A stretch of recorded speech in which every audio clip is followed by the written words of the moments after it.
You're listening to the A Minute to Midnight show. Welcome, this is Tony, your host, and today on the show I have a first-time guest, Ralph Epperson.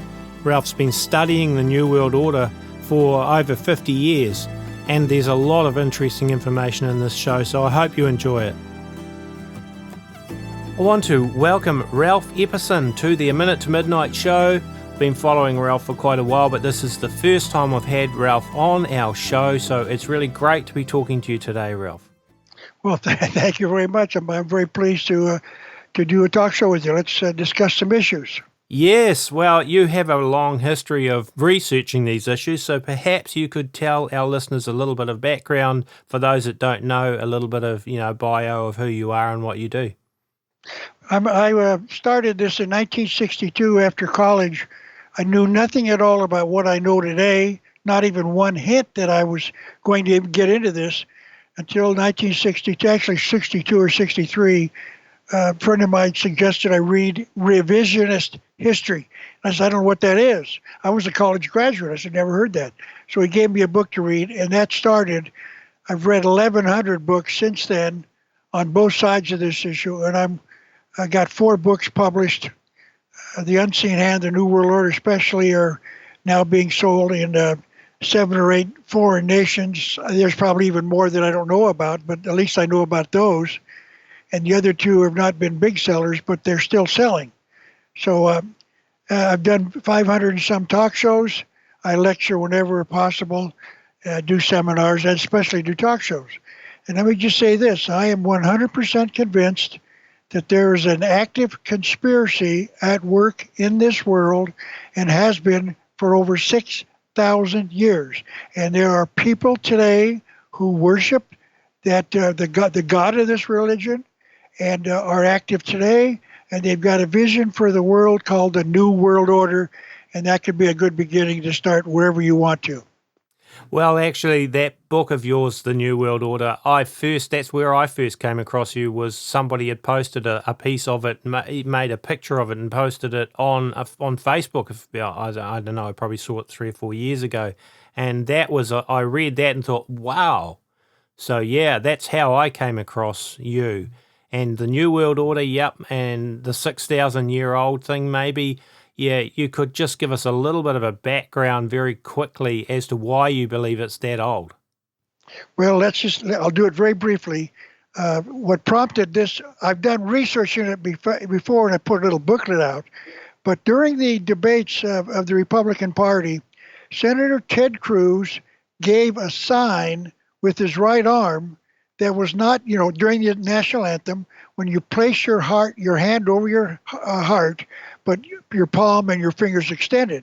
He actually curled his fingers and put them inside his right or his left lapel, so you couldn't see his hand.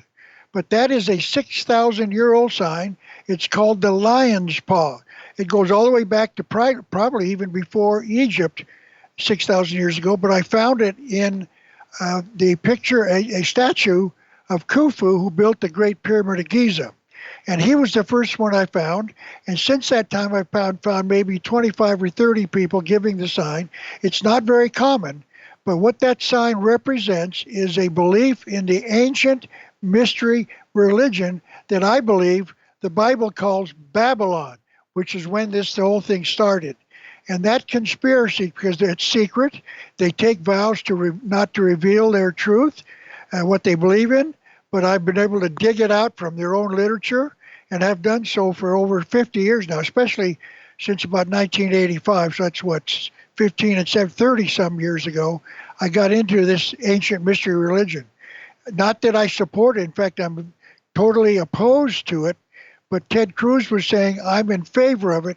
And once you find out what it is, then you can learn what's happening in the world today. Because these people are out to set up a thing called the New World Order. It's on the back of our dollar bill. It's called the Novus Ordo Seclorum, Latin for New World Order. So that's where we're going. The world, including New Zealand, Australia, America, Canada, Spain, you name Russia, we're all going to live under a new civilization called the New World Order. That's where we're all going. That's very interesting that you mentioned the lion's paw. Like, to some people, they know about Freemason handshakes and the various grips. Is the lion's paw exclusive to Freemasonry, or does it go, as you suggest, maybe through a whole run of mystery school religion offshoots? Well, the only where I found it is in the Egypt. I found 2 pharaohs and a high priest, named Cal, who was the one who assisted all 3 of those great pyramids being built as a high priest. And they're all giving the same sign. So at least that's the earliest I found. I've never seen it done in Babylon, but I believe it's connected to Babylon, but that's only unofficial. I can't prove it, but I'm working on it. But anyway, that is current, and George Washington gave the same sign. Pat Robertson, the evangelist, it's on television, gave the same sign. In addition, Napoleon gave the same sign. It's probably the most commonly portrait of him. And every time you see a portrait or a painting of him, he's giving the sign with his right hand inside his coat, which means he's initiate of the great mystery religion. He went when Egypt was invaded by the French. Napoleon went into the Great Pyramid of Giza and spent a night there. And when he came out, they said he was shaking and he was white. He was almost couldn't recognize him. So something happened to him in there. And when his friends who were in the military, his high-ranking friends, he said, "What happened last night?" And he said, "You wouldn't believe me if I told you." And we never found out what it was. But he's an initiate. In addition, Karl Marx, the founder of communism, gave the sign. Leon Trotsky and Vladimir Lenin, and Joseph Stalin are all giving the same sign. So in other words, this is a way you show that you are a believer in Satan. They call him Lucifer, Satan the devil. The Great Pyramid of Giza was not built as a tomb. It was built as a temple of initiation. And apparently Napoleon was initiated inside that temple, but wouldn't tell his friends and his high-ranking friends what had happened to him. But I know what has happened to him because I've read their own literature. And that's my point. We're in trouble. The world's in trouble. We're going to get a new world order, a new civilization. That's where we're going. That's a very interesting overview for sure. And yeah, the Great Pyramid, that is an interesting point that you mentioned, that it's a temple. And it's kind of an aside, but I believe that in Las Vegas, where right opposite where that shooting was last year, the pyramid behind it is basically a New World Order temple. I did a bit of a study on it. It's a hotel, a Luxor hotel, and it's obviously like a New World Order temple, mystery school temple.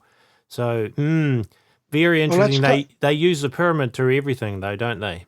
Well, yes. Of course, people use it artistically. It doesn't mean anything. But let's go back to that particular pyramid. When I went to Las Vegas to speak, the year that it was being planned, the architect devised made a model of it. It was probably maybe 2 feet high and 3 feet around, and it sat in some casino, and there was a picture of it in the newspaper, and they told me about it, so I clipped it out and saved it, and I showed it, and it had 32 rings around it, alternating with, I guess, 33, but the 33rd of the would be the top, the pyramid that doesn't, it's a pyramid that doesn't exist. There is no record that this particular pyramid, the Great Pyramid of Giza, ever had a capstone on it, but this one does, and it shoots out like a searchlight up into the atmosphere. And I've had pilots call me and tell me they take off from Los Angeles, and once they get into the air, they can see this thing for hundreds of miles away. So it's a beacon letting you know that the pyramid is alive and well, and it's showing the light. Lucifer's Latin for the word lucis, meaning light, and fere or fairy. I don't know how to pronounce it, F-E-R-R-E or something. Luciferi means light bringer. So that's what they're doing. So they changed it. Now, the reason they changed it was because the airport complained that this was so reflective it could blind pilots who were landing at the airport. So they changed it to an all-black one. That's the one you see. But right in front of it is, of course, a sphinx, and in front of that is a Washington Monument style obelisk. So they're connecting all three of those events and you're right. That was where it could have taken place, that shooting, but it was across the street from it, which means you can't connect it except you maybe esoterically. But we don't know yet why that man did that shooting. So who knows what the reason? Maybe it was something to do with the pyramid. I don't know. It's interesting too, because the Sphinx, in ancient myths, was basically it devoured people, like they sacrificed people, and so in a sense there was a sacrifice done in front of the Sphinx. But anyway, that's a whole kind of other topic, I suppose. Going back to the beginning of America, like people think America was a Christian nation, but the founding fathers, well, you've just mentioned the lion's paw with George Washington and things. Was there a mixture, in your opinion, of the beginning founding fathers and how America came about? Okay, the next subject I'm going to discuss briefly as I can make it will show you that if you ever read the Mayflower Compact, and I urge you to find it on the internet and read it, because in 1620, the nation known as America, America, was dedicated to Christ by the people on board the Mayflower. So they planted the flag of Christ, but shortly after there, another group came to America called the, it was called the, I can't think of the name of it. It'll occur to me in a minute. But they came to take it away from Christ and deliver it to Lucifer. Now, what's the evidence of that? The evidence is on the back of our dollar bill, because there's a pyramid, once again, reproduced. It's not the same as the pyramid in Egypt, because this one is also flat on the sides, but it has a capstone. Actually, the capstone is not on the pyramid, it's above it. And the pyramid's got an eye in it. And the Masons tell us that the all-seeing eye shows the omniscience of Masonry, their God, because it means he can see everything and he's watching over the whole world. The New World Order will occur when that eye lands on the top of the pyramid on the back of our dollar bill. But let's take the next step. Maybe you've heard of the Declaratory Act of England. Maybe you haven't heard of it, but I would urge you to find it and read it. It's only one page long, and it was passed in 1766 by the Parliament, and it gave King George, who was America was still the people living there were subjects of the English government, because the English government either bought the government, their power, or they took it over. But all Americans were subjects to the crown. So King George was given the power to legislate in all cases whatsoever. Please remember that phrase, legislate in all cases whatsoever. And the purpose of this was to bind, B-I-N-D, bind down the people of America and the states. What does it mean to bind, to control totally? What does the word all mean? Legislate in all cases whatsoever. It means unlimited power.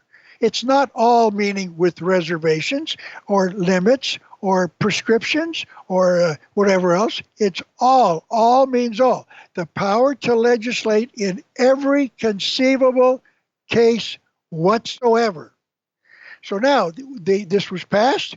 We lived under it in America until 1776, 10 years later, and we declared our independence. And when you read the Declaration of Independence, at the bottom of the second paragraph, you'll read a statement something like this, that King George had created an absolute tyranny over these states. Now, the word tyranny means total power. But they not only said it was total power, it was absolute total power, which means this is big, baby. It's total. And then they said, let facts be submitted to a candid world, which means they were telling people around the world in 1776, why were we separating ourselves from jolly old England? Everybody loves England. No, we don't. We were living under tyranny, absolute tyranny, the power to legislate in all cases whatsoever.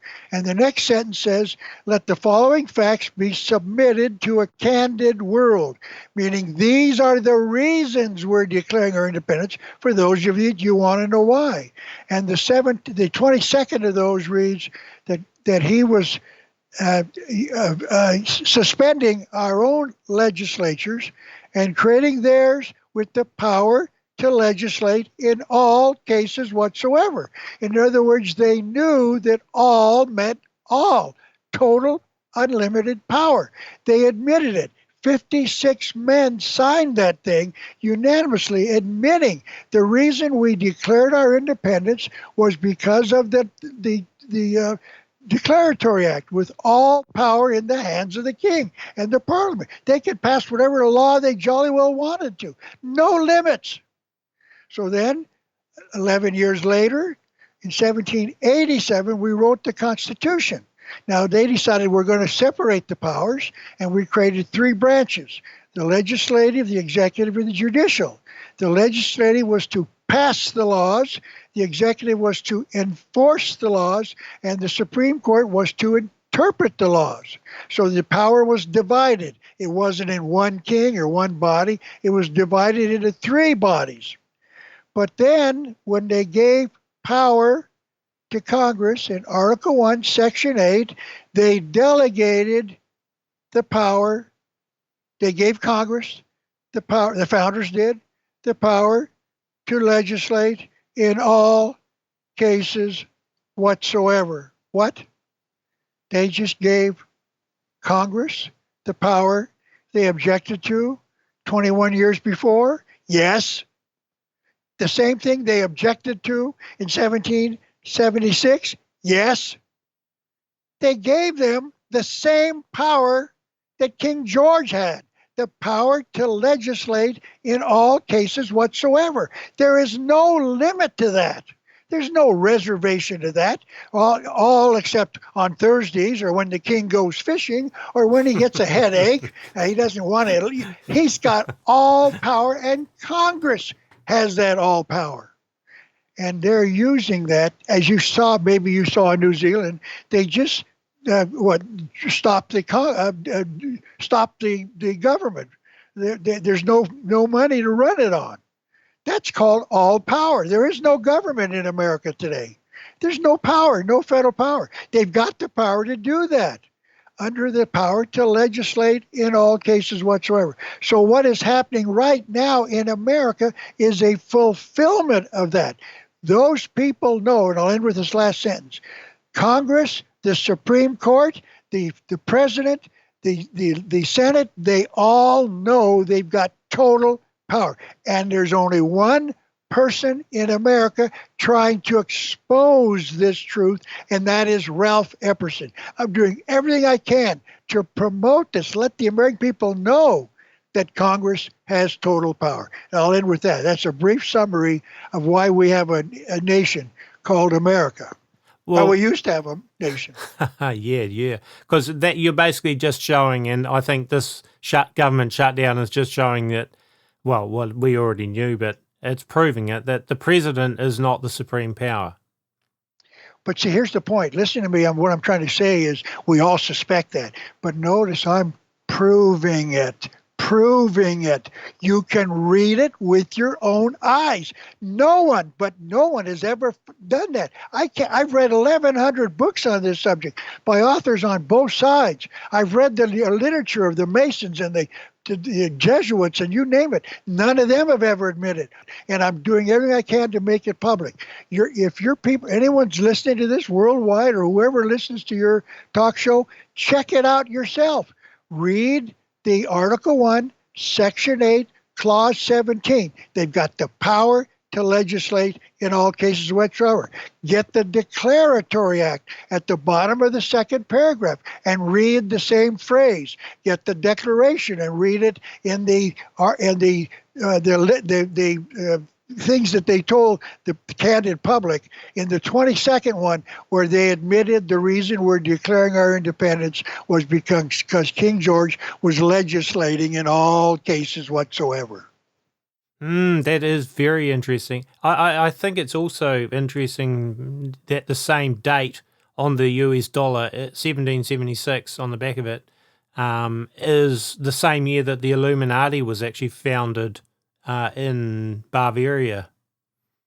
Yeah, that there are people who claim that the symbol on the left-hand side of our dollar bill is the symbol of the Illuminati, but I found no documentation for that. And I want to make this thing, Tony, and I hope that you'll accept it for your own guidance, and all your listeners will do it as well. Please do not accept comments that things have happened. Ask for documentation. Notice what I just did. I cited the Declaratory Act, the Declaration of Independence, and the Constitution. Anyone, even in New Zealand, can read that and understand what it said. I documented it. That's excellent. Yeah, I do notice, sifting through the stuff that people put out there, there's so much that's being bandied around that is misinformation and disinformation that throws people off, supposed truth seekers and exposers of the New World Order that put out information that is not accurate. And you have to really sift through it to find out where the facts are. And I've discovered quite a few things that I once believed, because I'd heard people saying it. And then you start researching and it's like, well, hang on a second, there is no proof of that at all. It's just hearsay. Thank you. So be very cautious. I have put out 22, in fact, I've got 2 new ones going on within the matter of weeks or so, 2 new DVDs. They're all footnoted. They're all documented. I show you the book. I show you the picture with a document, whatever it is. I tell you where you can find it in the book. And I know the book is legit because I cite more than one book. In other words, 3 or 4 people have written and said the same thing. So this is my point. Why do we accept comments made by people and they don't prove anything? I am constantly being barraged with, well, I won't say constantly, but generally once a month or so, I get something, hey, you got to read the Jesuits. And I said, okay, tell me what book I can read that tells me what they believe in from a Jesuit. See, I use the Masonic Lodge. Their own literature tells you what they believe in. You can know it's real because it's from their own people. And when you start with one, you can find other Masons who say the same thing. And you can know that it's legitimate. It's documentable. So-and-so page of so-and-so book written by so-and-so. Albert Pike was the sovereign grand commander of the worldwide Masonic movement. That means New Zealand. If you got Masons in New Zealand, Albert Pike, when he was alive, ran your lodges in New Zealand. Albert Pike, he wrote in his book, Morals and Dogma. It was given away to every Mason up until 1978, and it's still being read by Masons and people all over the globe. You can read the book yourself and read what the Masons believe in. So I use them. I'm still looking for some book that I can authenticate about the Jesuits written by a Jesuit. And to me, there's no... So why do we waste our time with that? Let's look into the stuff we can prove. And I'm urging you and your listeners to do that. Watch my videos and then research what I've said. When I say it's in book so-and-so, get it, read it, confirm it's on page so-and-so, and then believe it. That's what it's all about. Going to Albert Pike, what you just mentioned, I'm pretty sure you've said to me before that you have a picture of the statue where it actually says that Pike is the grand sovereign commander of all Freemasonry for the world or something along those lines. Is that correct? Yes, there is a statue of Albert Pike in Washington, D.C. I've actually seen it with my own eyes. In fact, I took pictures of it. And at the base of it, there's a plaque, a bronze plaque, put there, I don't know, several years ago. I've forgotten the exact year. It's not essential. But it says that this is to honor the memory of Albert Pike. He died in 1891. But to honor the memory of Albert Pike, sovereign grand commander of the 33rd degree council and leader of the worldwide Masonic movement. the 33rd Degree Council said that he was the leader of worldwide Freemasonry. So why should we not believe them? I don't see why we shouldn't. He was recognized all over the globe. Many people who were members of other secret societies said they got their beginnings with Albert Pike and his research and material. That is interesting. I'm pretty sure in New Zealand too we have what was called Pike River, and we had a Pike mining disaster here a few years ago where some miners died. But from my understanding, that is all named after Albert Pike too, by the way. So you say that you believe it was? Yes. Yeah. Well, okay. Now, once again, I don't know how important that is, and maybe there's some significance to you people in New Zealand, but I would try to verify that if it's got any validity. But what? So what? He had an investment in a mine. So what? The man was a worshiper of Lucifer, Satan, the devil. He says it in his own book. Other Masons have said it in their books. The God of the International Freemasons is Lucifer, Satan, the devil. And you say, oh, that's impossible. No, it's in their own book. You can read it yourself with your own eyes. Get a copy of Morals and Dogma and look up in the index, look up Lucifer. I think it's on page 321. He says, Lucifer the light bearer. Is it he who bears the light? Doubt it not. Huh? Yeah. What? Yeah. Yes, and there are other quotes too in Morals and Dogma that prove it. It's not just that one. So yeah, it is throughout Freemasonic literature, and also you have it, Lucifer the Light Bearer, with the whole Lucius Trust, which was Lucifer Publishing Company, which has status in the United Nations as well. So this whole Luciferian the plan is very prevalent through everywhere. But with going back to the founding fathers, how many of them do you think were Masons? When the whole thing, when they drew up the Declaration of Independence and all of that, the Constitution, was it Freemasons that influenced the wording of it? Well, let's take a second and examine that. There were 56 men who signed the Declaration. The Masons have admitted that only nine of those 56 were Masons. And they explain that many of the lodges during the American Revolution were destroyed, and they destroyed records, so we can't verify it. I've seen other estimates, and that's, once again, I don't care what they estimate, but some have said it was many as 51 or 52 of the 56. But how they got that point, I don't know. The Masons, I've identified the nine. I'm sorry. They've told us who the nine were.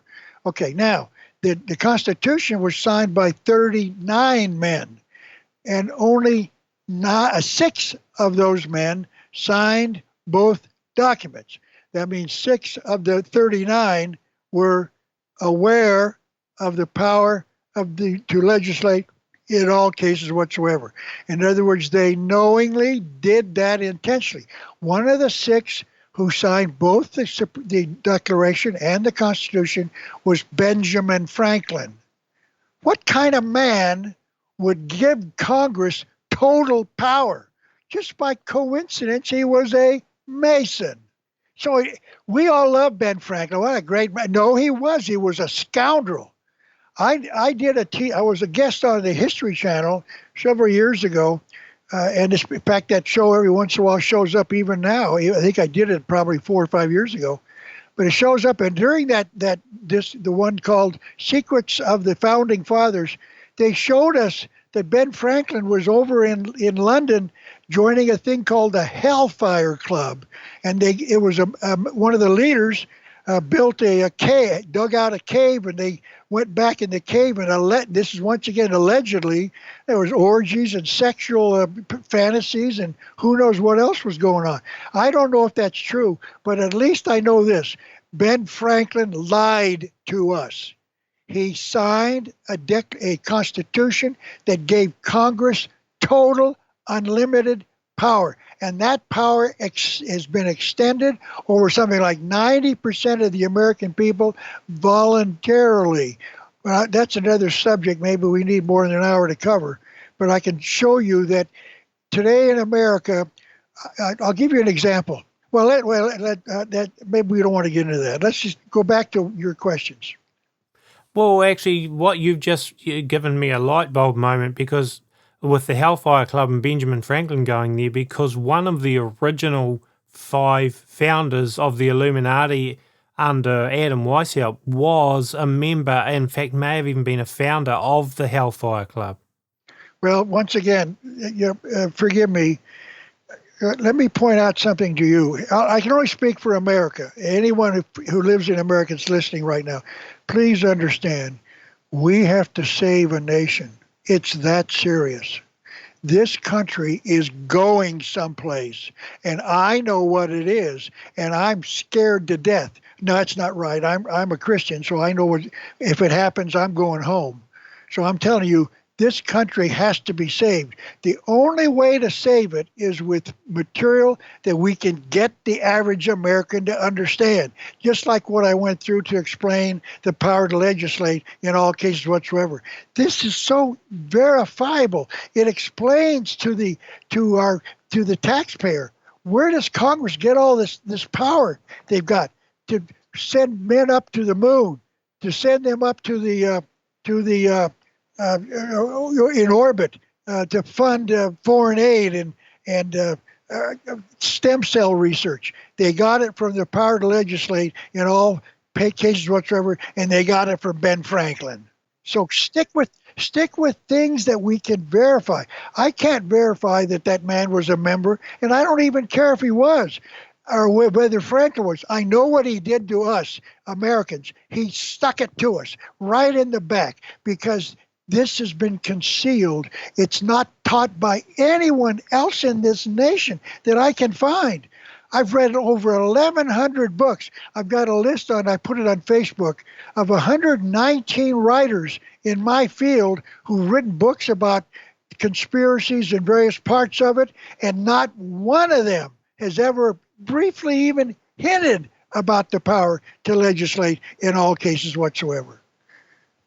So what about George Washington? Because he was a Freemason. Was he a low-level Freemason, or did he get to the higher levels of Freemasonry, and was he aware of what was really going on? Well, a book was written in 1776 by John Robison. It might be is it Robinson or Robinson? I call it Robison, but who knows? Yeah. Anyway, that's good. Yeah. That's close. Yep. I've read it. But in there, he talks about the Illuminati and what their purposes were, and that it was founded in 1776. There was a Christian minister in 1789 or so who sent a copy of this book to George Washington. And you can read from Washington's own writings, letters of George Washington, or whatever it is, thoughts of, there are books published by even the Masons about what he said. And he quotes these 2 letters that he wrote back to this man, Reverend Snyder.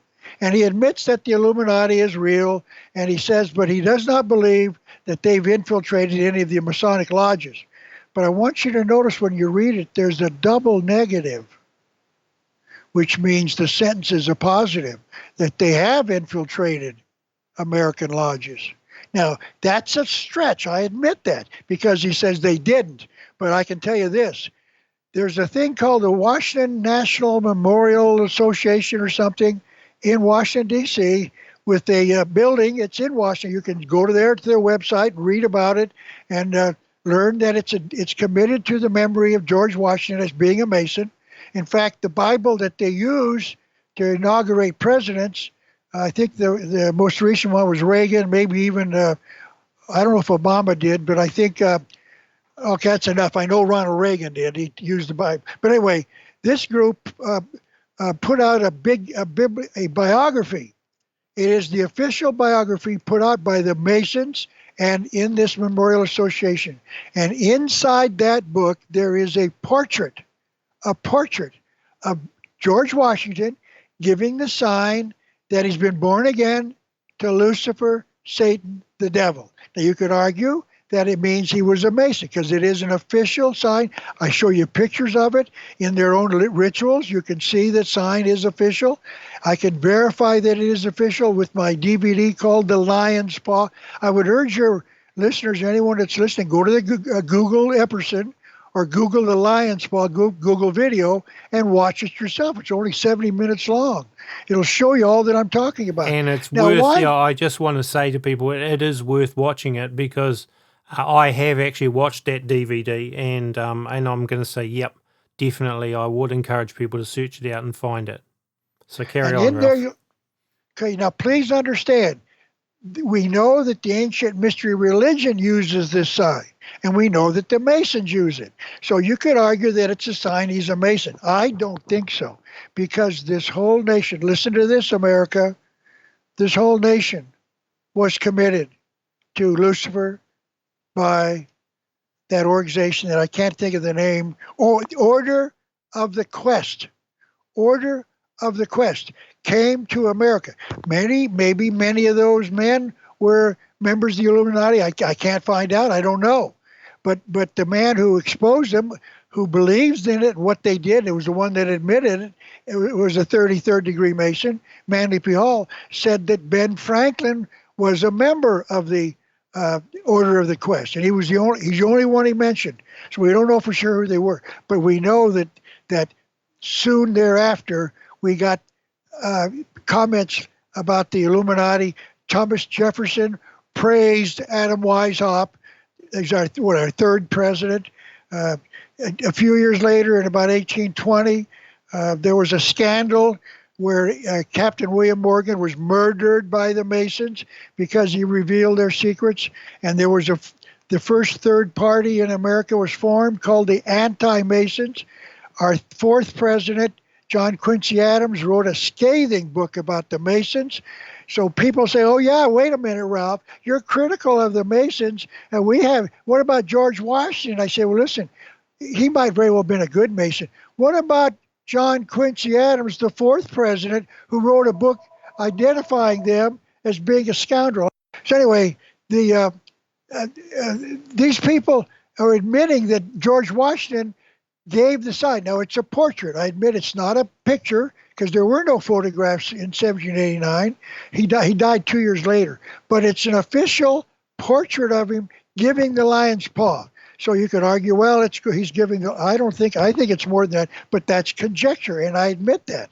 But in my DVD, you'll see I explain it as best I can why I believe it's more than just more than the lion's paw of the Masonic Lodge. What about Abraham Lincoln? What can you tell us about him? There's no evidence that Lincoln was a Mason. I read someplace in one of his biographies that his father was, but there's no evidence. The only thing I know about him is what he did when the international bankers, created the group called the Knights of the Golden Circle to come to America and spread secession over slavery to get the South to attack the North to start the Civil War. It was planned by European international bankers, and the evidence for that is abundant. I document it in my books and DVDs all over the place. So there was a group that started it in 1837, 20 or 15 years, 25 years, or 24 years, wherever it was before it even started. So now that group started it. There certainly was somehow secret society involvement in there, because many of the men who joined it, we now know for sure who they were. There was a book published after the assassination. I've got it documented. I can't remember the title of it. I think it's just called the Assassination of Lincoln. But it was written 4 months after the assassination of Abraham Lincoln by a writer at the time, a historian, who said that the Knights of the Golden Circle planned the assassination of Abraham Lincoln. Now, John Wilkes Booth, who assassinated Abraham Lincoln, was not only a member of the Knights of the Golden Circle, he was a Mason. He was a member of both. So we know that they had reason to want Lincoln dead. And the reason they wanted Lincoln dead was because the international bankers wanted America to form a central bank, one that they could own and then finance wars, create paper money, be loaned out of nothing to be loaned to the government at interest. As soon as the war started, that they had planned, they were the ones that spread secession amongst the South, saying to the people, we got to free ourselves from those who want to take over and control this, abolish slavery and control the states. So you could argue all sorts of reasons, but they were the ones that did it. And Lincoln got a little visit from the bankers, and they said, now this is conjecture, but I believe, I'll tell you why I believe it. Lincoln was approached by them and said, Lincoln, this is my Hollywood version, Lincoln, we know you got this war. He said, oh, yeah, I do. It's terrible. I don't know how I'm going to pay for it. And they said, gee, Lincoln, we happen to be bankers. We loan governments money. And, well, okay, at what interest rate? 36%. Huh? 36%? Lincoln said, no, thank you. I'll issue the money myself. He called it the greenback. It was not borrowed. Therefore, there was no interest, and it is what financed the Northern efforts in the Civil War. So now, that didn't please the international bankers. So the word went out to John Wilkes Booth, take him out, and they did. And John Wilkes Booth died in 1903, 38 years after he allegedly died in the barn.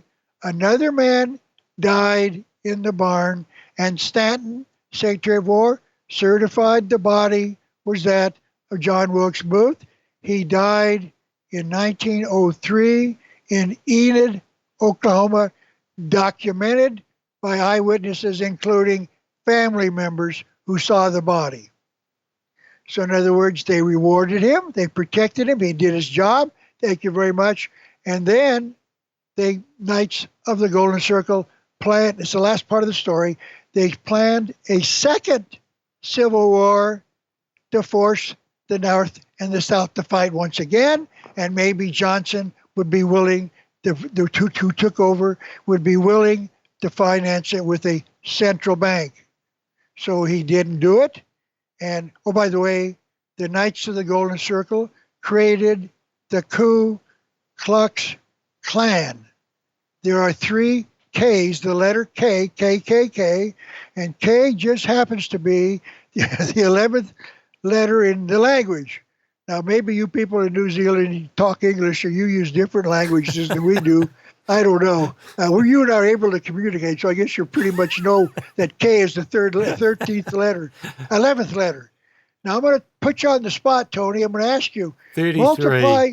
33, huh? Yeah. You figured that out on your own? I did. You've just, my mind works that way. As soon as you mentioned the 11, it was like, bam, the light bulb moment. Yeah, because I'm always looking for these kind of things too. So, wow, that is very interesting. Isn't that interesting? Now, by the way, the numbers 33 are all over the globe. And all over, especially in America, signs, highways, buildings, many are connected to the number 33. I just watched a movie with Clint Eastwood where he plays, Harry? Is that his name? Dirty Harry, yeah. Yeah, Dirty Harry. Yeah. And they showed his badge in the movie. The number was 2112. Now I'm going to ask you again, Tony. Aha, yeah. Yep, gotcha. Very interesting, yeah. Okay, 21 and 12 is how many? 33, yeah. Oh, be darned. Isn't that an interesting coincidence?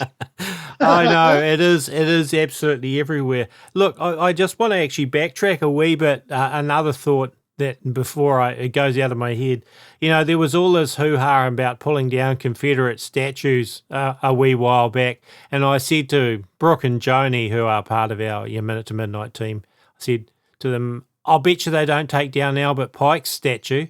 And of course, he was an ultimate Confederate, but they're never going to take that statue down. Well, it's even worse than that. He was a Confederate general. Yeah. And he's the only Confederate that has any statue anywhere in Washington, D.C. Now, there might be others inside the Capitol building itself, but there's all sorts of statues all over the city. And so I don't know if I was the first one, but I promoted it on the internet repeatedly. I found a picture of it on the internet, and I copied it and sent it into the Facebook and said, this is the only statue in Washington, D.C. of any Confederate, and I'm going to tell you right now, it ain't going to come down. Oh, that's interesting, that you came up with that same conclusion, because, I thought that too. Well, it's just an amazing thought that the reason it was put up and the reason it's still there is because he's the 33rd degree council. By the way, well, that's another issue. The temple, 33rd degree temple, happens to be 13 blocks north of the White House, which is an implication that they control the White House as well, and they do. Something like 15 or 16 of our presidents have been admittedly Masons, according to the Masons themselves. So that's about 1 out of every 3. Very interesting. Yep. Isn't that amazing? It is. And so it just takes me to the point again. You mentioned the reason for Lincoln's assassination, and then we ended up with the Federal Reserve. So they got complete control. The international bankers have complete control of the U.S. money through the Federal Reserve. But John F. Kennedy was going to be printing U.S. Treasury notes, which would have bucked that whole system as well. And, well, we know what happened to him. Well, let's take it. I'll make an observation.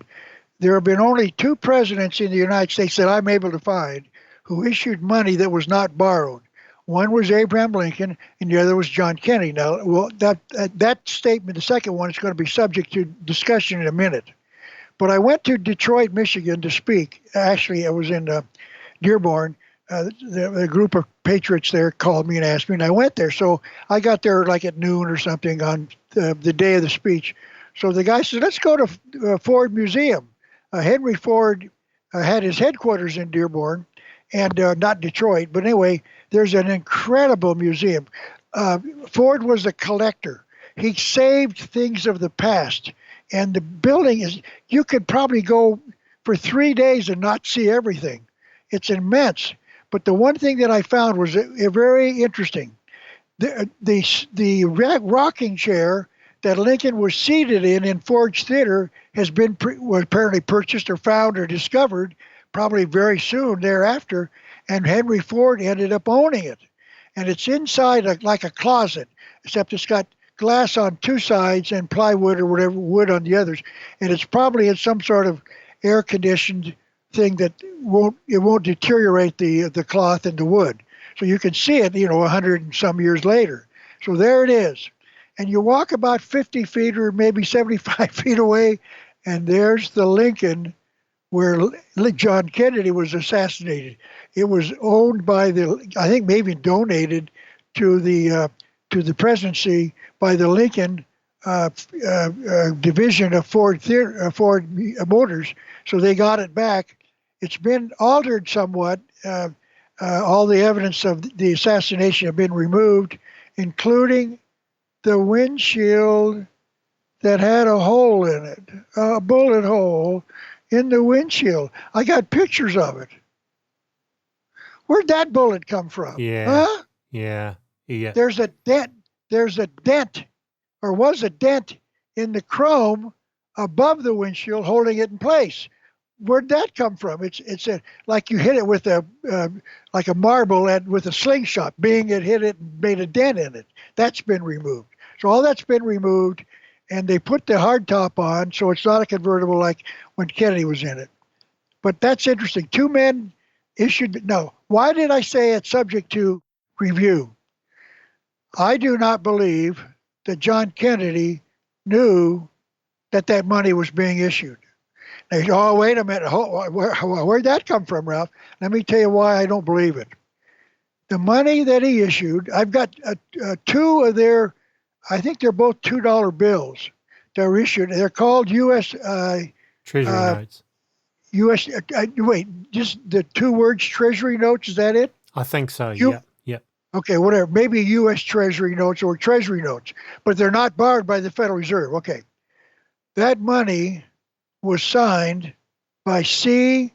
Douglas Dillon, Secretary of the Treasury. Now, wait a minute. C. Douglas Dillon was a major conspirator. He was head of the Council on Foreign Relations, which is a very powerful group in Washington. It's in New York City. Now they're up to 3,000 members, I think. It's been growing steadily for years. But are we saying that he didn't know about this issuance of money? I don't think so. I think the money, no boy, this opens up a whole new subject. We shouldn't get into it, but there's a reason for the fact that I believe the powers that run the Federal Reserve, issued this money. Maybe someday you want to talk about the Kennedy assassination. I'm going to blow your mind with some of the things I found. But there's a connection to that money and Kennedy, but I don't believe Kennedy knew about it being issued. That's very interesting. Yes, we will have to. You'll have to come back sometime, and because we're really just scratching the surface of things here, and haven't got time to go into all of it today. So I definitely want to have you back on the show sometime before too long, Ralph. Just one last sort of thing. I believe, been putting out a DVD about Jesse James. Can you give the listeners just a little bit of a heads up about what to expect there? Everybody in America knows who that man is. I'm almost guaranteed it's everybody. Yeah, well, I think everyone everywhere knows. Well, the point is this. In fact, just once a week at least on my cable, which covers 150 channels, there's a movie about Jesse James. And they're old movies, but Brad Pitt made a movie about Jesse, 3-4 years ago? So it's still, Jesse James did not die in 1882. He was not shot by Bob Ford. He survived. He shot the man, told the widow that to get the sheriff and tell the sheriff the dead man was Jesse James. And he gave the widow, Jesse, the real Jesse, gave the widow $15,000. Now, $15,000 in 1882 must be worth, I don't know, $100 million today. It's a lot of money. Anyway, okay, Jesse James lived to be 103. 103. Jesse James was called the wealthiest man in the world. Jesse James, under an alias, was called one of 100 who rule America. He was called one of 100 who own America. Now, you don't become that powerful, even if you live for 70 or 80 years after you were allegedly dead, by stealing approximately $200,000 divided by at least 7 others. You don't take that money and a few years later turn it into billions and billions, as that scientist says, of dollars. He was the wealthiest. He was wealthier than the Rothschilds. Jesse James. He was a United States senator. He sat in the Senate, elected for one term, 1901 to 1907. Jesse James was directly involved in the assassination of Abraham Lincoln and, count them, 3 other presidents. This is a major story. It's 4 hours. Oh, no one watches a DVD for 4 hours. I would say you better do it for this one. I'm going to blow your mind with what I've discovered about this man. And have you got it out yet, or is it still? No, it's going to be uploaded probably within a week. It's on the way. Excellent. Unless they stop it, I don't know. We'll see. Yeah, no, you'll get it up. But that sounds great. So maybe now, because our time is pretty much out, so you could tell our listeners where they can find you on the internet. Please do everything. Here's what I would suggest you do. Find me on Facebook, Ralph Epperson, simply, and then ask me to be a friend. and I'll make you a friend, and then you can read my timeline every time I send something in about whatever I'm issue to me. You can read it. You'll be a friend of mine. But you can also go to my website, www, of course, standard for everybody, .Ralph, R-A-L-P as in Petunia, H, Ralph. And then there's a dash up the upper right-hand corner, or wherever it is on your computer board, Epperson, E as in Edward, P as in Peter, ERSON.com. Go there, and if you do nothing more than just browse, don't buy anything, but there's 30-some things you can buy that I've produced, written, made DVDs or written books about, booklets. They're all, and plus there's some new stuff I've put out since I put out my catalog, Ralph-Epperson.com. Just browse. And if you want to buy, getting material to New Zealand, I don't know how much it costs, but it's very expensive. So it might be better if you want to read my first 2 books. They're both on the internet. I don't know what a PDF is or whatever they are. You can find both of them and read them. People who've read it under what's it called when you get a screen and you can sit out, read the screen, and it's got the book. Whatever that word, whatever it's called. People have said it's been there are passages missing and paragraphs missing, so it might not be an easy one. But I'm told the New World Order is completely intact. You can read both of them, print them out yourself. If you want to buy them, just get in touch with me, send me an email, and I'll tell you how much it'll cost you to mail it to you, either one or anything, any of my DVDs. And many of them are on the internet. Just Google video Ralph Epperson, and you'll find there must be 50 different videos put up by others about me or talk shows I've done. I've become a celebrity I've got a Wikipedia page, for Pete's sake.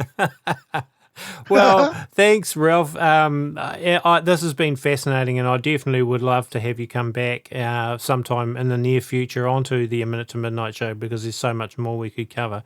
So thank you for being here to chat today. It's my pleasure, Tony. Anytime I can be of any help to any of you or any of your listeners, please get in touch. Thank you very much. Folks, you can find all of our A Minute to Midnight interviews on our website, aminutetomidnight.com. You can also find them on YouTube and on iTunes. We do run A Minute to Midnight by donations, 100%. I want to say thank you to the people that do help us out. We appreciate it a lot. We couldn't do it without your help. There is a donation button on the website. There's also one on the YouTube channel. We have a community forum on the website, which you're welcome to join if you follow A Minute to Midnight and join in the conversations there. We also have an A Minute to Midnight Facebook group too. I write, play and record all the music that is on our shows, and you can find some free music on our website, aminutetomidnight.com too. I think that's about it for this show. We'll catch you in another one in a few days' time. Until then, have a great week and God bless. This is Tony signing out.